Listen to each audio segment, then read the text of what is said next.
Hey everyone, it's time for a spooky bake. Today I'll be making an Egyptian mummy apple pie. It's extremely adorable, spooky, and super easy. So let's get baking. Alright, we'll start off by making the short crust pastry. Put some flour and butter into a food processor and pulse it for about 30 seconds. You should end up with a crumb-like consistency just like this. Add your sugar, a little bit of cinnamon, and pulse again until it is evenly mixed. This will give the pastry a nice warm colour. Next, add 1 tablespoon or 50 milliliters of water and pulse again for about 10 seconds. Finally, repeat again with another tablespoon of water. The consistency should be like sand at this point. Dust the surface with some flour and gently push it together to form a dough. Be gentle because it's important not to overwork the dough, otherwise your apple pie will become too tough. And if you don't have a food processor, you can of course use store-bought pastry or even make this by hand. This needs to rest in the fridge for about 30 minutes, so let's wrap this up in cling film before moving on to the pie filling. Let's talk about apples. I'm using Pink Lady apples here because I like the tang, which balances out the sweetness. But feel free to use your favourite apples here. Jazz apples or even Granny Smiths are also good choices. Basically anything with a bit of a tang is good. Next, peel and core your apples.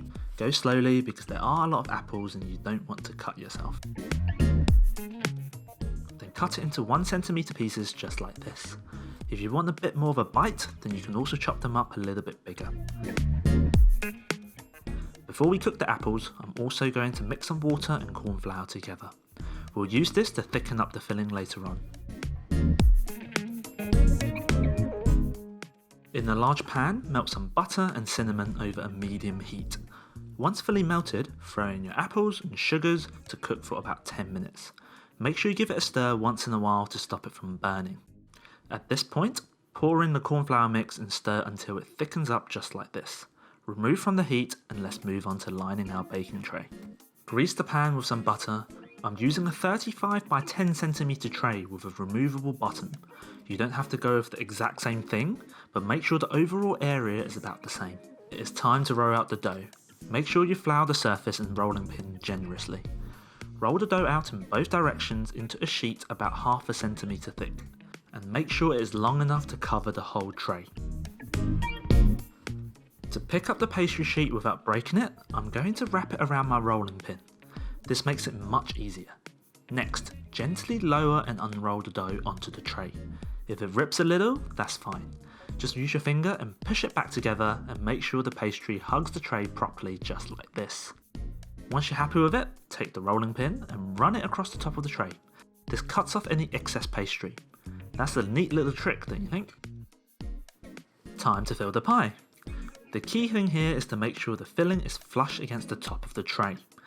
I've used an offset spatula to do this, but you can also achieve the same result using a fork or a spoon. To make this look like an ancient Egyptian mummy, I'm going to take the leftover pastry, roll it out and cut it into little strips about 1 centimeter wide. You can also use the tray to gauge how long each strip needs to be. Now for the fun part. Lay the strips across the pie in a random pattern. Just imagine a spooky mummy as you do it and it will come out looking great. Finally, make an egg wash by mixing an egg and some water together. Apply a thin layer onto the pie before baking at 180 degrees Celsius or 335 Fahrenheit for 20 minutes.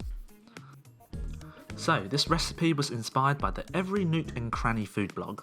All the measurements and link will be in the description box below.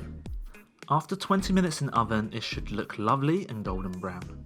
You should also be able to smell the caramelised apple too. Leave it to cool at room temperature before removing from the tray. Time to give it some character. Get your edible googly eyes and carefully place them into the pie. They don't need to be perfect. And all that's left is to cut into it and enjoy. It smells absolutely divine and the apple filling is super gooey and caramelised. Let me know if you enjoyed this recipe and if it's spooky enough for you.